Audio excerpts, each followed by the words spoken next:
So, yesterday I introduced you to the idea that your brain and your body are in a constant conversation and that the signals go both ways.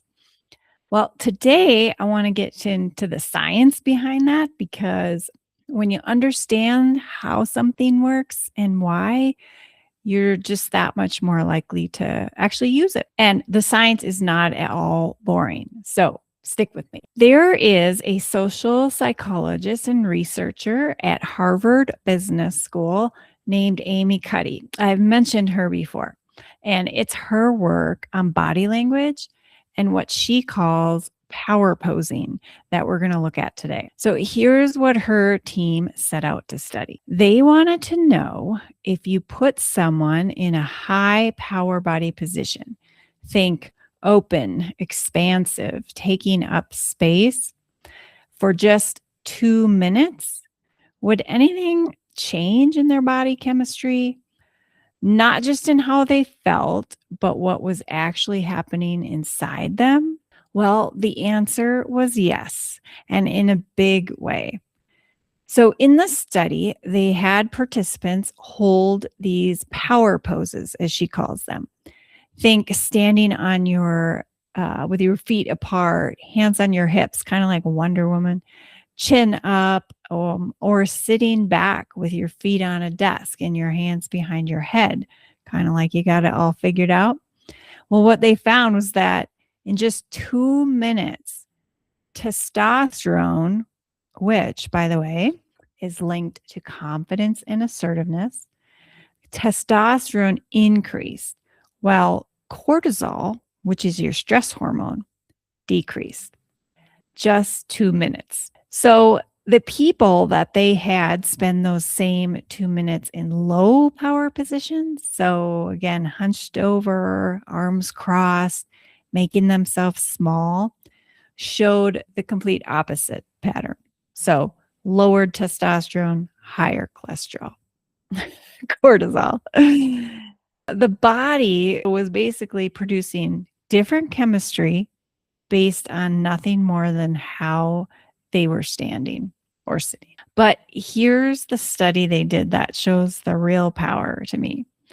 They had participants prepare for a high pressure job interview in 2 different ways. So one spent 2 minutes in power poses, the other group 2 minutes in low power poses. Then they all went in and did the same interview with the same evaluators. Now, these evaluators had no idea which group anyone was in, but they consistently rated the power posers as the more confident, more hireable, and more compelling people. Not because of what they said, but because of the energy and presence that they brought into the room. So 2 minutes of intentional body language changed how other people experience them. And that brings me to the saying, and I think I've said it before, that sometimes you can really fake it till you make it. Well, Amy Cuddy changed it to this: fake it till you become it. Because as she's shown, when you repeatedly choose and use big body language over time, you're literally rewiring your brain. So just imagine what could happen if you intentionally put this to work prior to, say, a competition.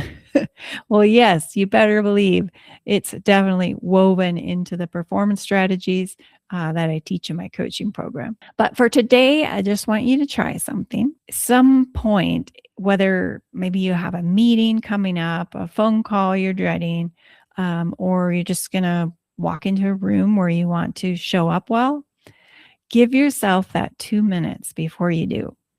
Stand tall, feet apart, hands on your hips or arms open wide, chin up, breathe for 2 minutes and just see what happens. And then tomorrow, we're going to talk about what happens when your body's in a low state and how you can use motion as a way to snap out of it.